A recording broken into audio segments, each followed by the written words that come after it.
m'appelle Rémi Brazet, je suis tapissier et j'ai 43 ans.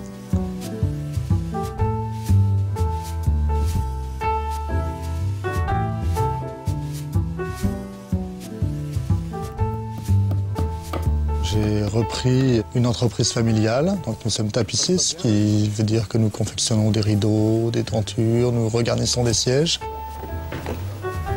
Un siège est composé en fait d'un sanglage. Après, nous avons donc une toile et traditionnellement une âme de crin, c'est-à-dire une petite couche de crin qui va en fait donner la souplesse que donneront plus tard au XIXe siècle les ressorts.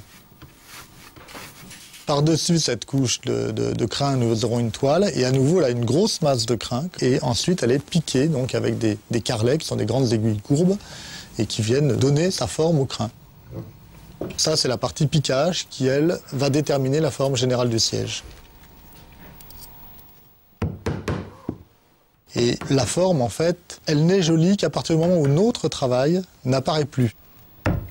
Une garniture qui sera faite convenablement, traditionnellement en crin, durera 50 ou 60 ans.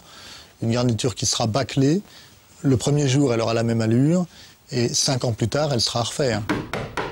À partir du moment où on arrive à mettre en valeur le travail de l'ébéniste, s'il a donné une courbe, on va l'accentuer très légèrement. Et l'idée, c'est que les deux s'équilibrent complètement.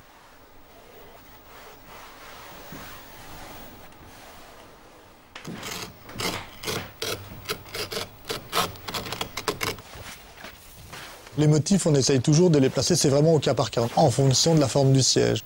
C'est un travail d'équipe. Le menuisier a fait son siège, nous on est là pour mettre en valeur son travail.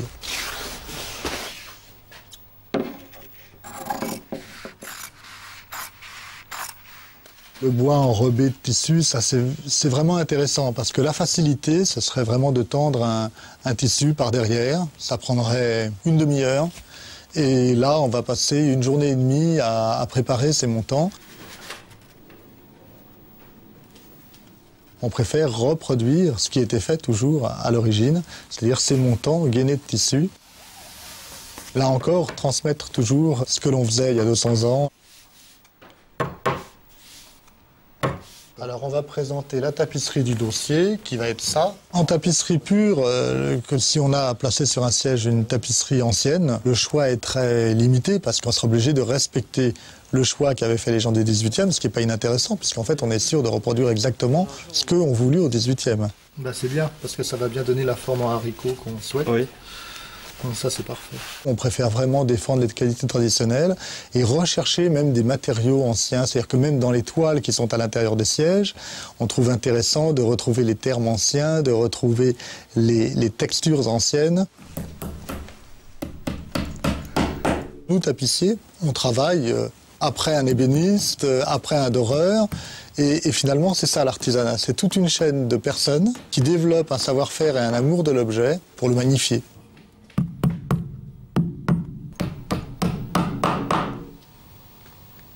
C'est en fait un professeur à l'école du Louvre qui m'a dit « Mais vous savez, votre père a une entreprise merveilleuse qui travaille traditionnellement pour des grands musées, qui a un renom.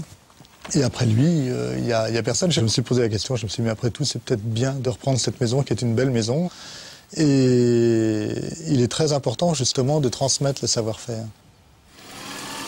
En ce moment, on a une apprentie qui fait ses premières armes, qui travaille sur des choses simples, mais elle a la chance de voir à côté des gens extrêmement expérimentés. C'est important et c'est enrichissant même de transmettre à quelqu'un d'autre, de passer le flambeau. On a la chance de travailler pour beaucoup de musées, avec tout le côté recherche historique qui nous plaît beaucoup. Vous avez vu un coussin qui va être posé devant le trône de Napoléon. Nous avons refait le trône il y a 1 an. On a refait tout l'appartement de l'empereur à Fontainebleau. On a refait le théâtre de Marie-Antoinette à Versailles. On touche à des choses absolument somptueuses.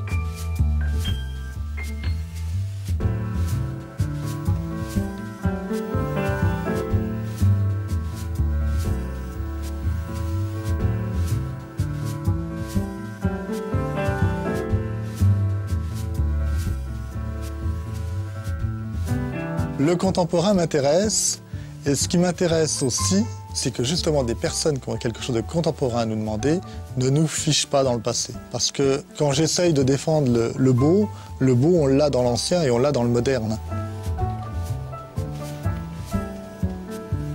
Ce qu'il faut, c'est redonner à nos clients en particulier le goût du fait main pour qu'ils arrivent à comprendre quelle est la différence entre du fait main et du fait machine. Mais on vivra tellement mieux avec des rideaux faits à la main.